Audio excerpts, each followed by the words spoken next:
আজকে আমরা রান্না করব লোটে মাছের ঝুড়ি। আপনারা সম্পূর্ণ রান্নাটা দেখবেন ও কমেন্টে অবশ্যই জানাবেন আপনাদের কেমন লাগলো।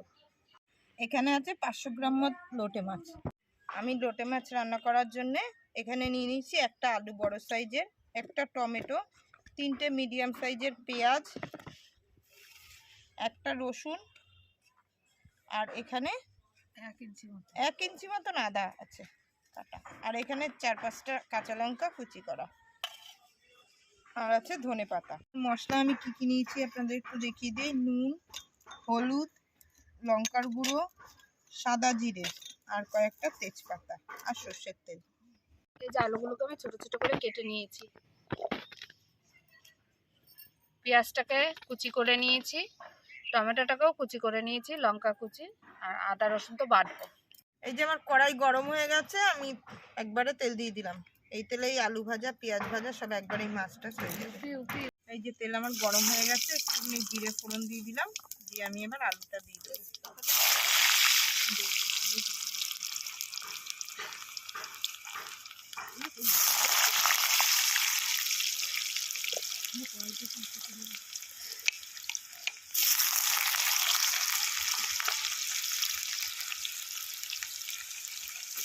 এর মধ্যে আমি তেজপাতা 3টে দিয়ে দিলাম আলুর মধ্যে, বেটে নিচ্ছি।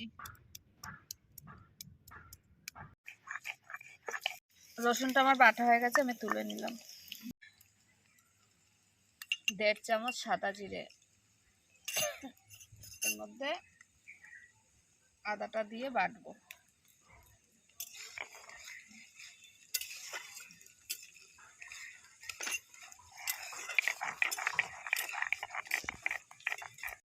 এই যে দেখুন আমার আলুটা লাল লাল করে ভাজা হয়ে গেছে, এর মধ্যে আগে আমি রসুন বাটাটা দিয়ে দেবো।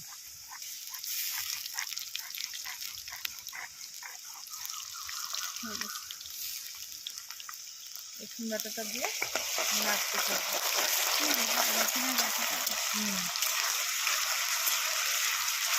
জিরেটা আমার বাটা হয়ে গেছে, আমি তুলে নিলাম। জিরে এবার এই যে জিরে আদা বাটাটা এটাও আমি দিয়ে দিলাম।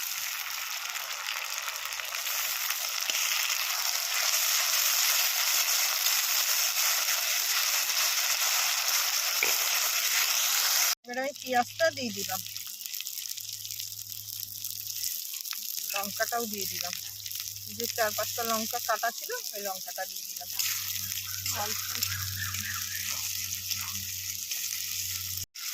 এই মশলাগুলো দিয়ে পেঁয়াজ আদা রসুনটা দিয়ে আলুর সাথে ভালো করে কষিয়ে নিতে হবে।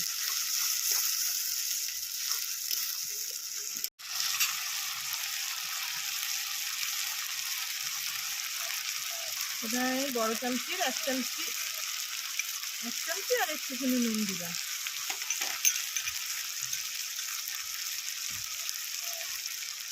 হলুদ দিয়ে দিলাম 1 চামচি,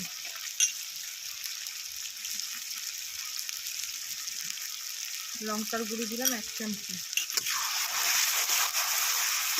আর এই যে একটা টমেটো কাটা ছিল এটা দিয়ে দিলাম, দিয়ে আবার কষিয়ে নেব।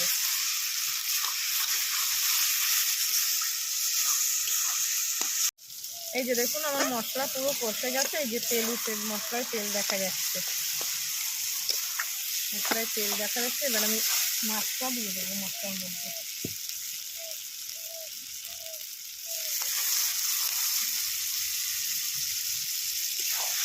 দিয়ে ভালো করে নাড়তে থাকবো। এই যে মাছটা দেখুন আমি কেটে এই যে ছোট ছোট টুকরো করে নিয়েছি। আমি যেহেতু ঝুড়ি করবো তো ওর জন্য এরকম ছোট ছোট টুকরো করে নিলে তাহলে ভালো হবে। এই যে মাঝখান থেকে কেটে কেটে ছোট ছোট টুকরো করে নিয়েছি আমি।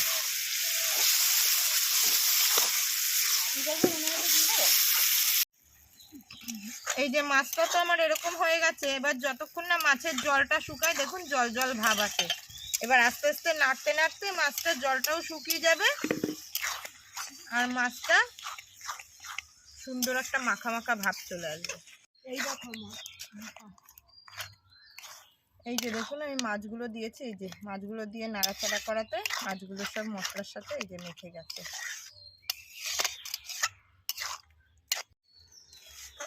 এই যে দেখুন আমার অনেকটাই হয়ে এসছে, এই যে আর একটু হবে, আর একটু শুকালেই হয়ে যাবে আমার। এই যে মাছটা আমার হয়ে গেছে দেখুন, একদম শুকনো শুকনো। এবার আমি ধনেপাতাটা ছিটিয়ে দিয়ে নামিয়ে দেবো।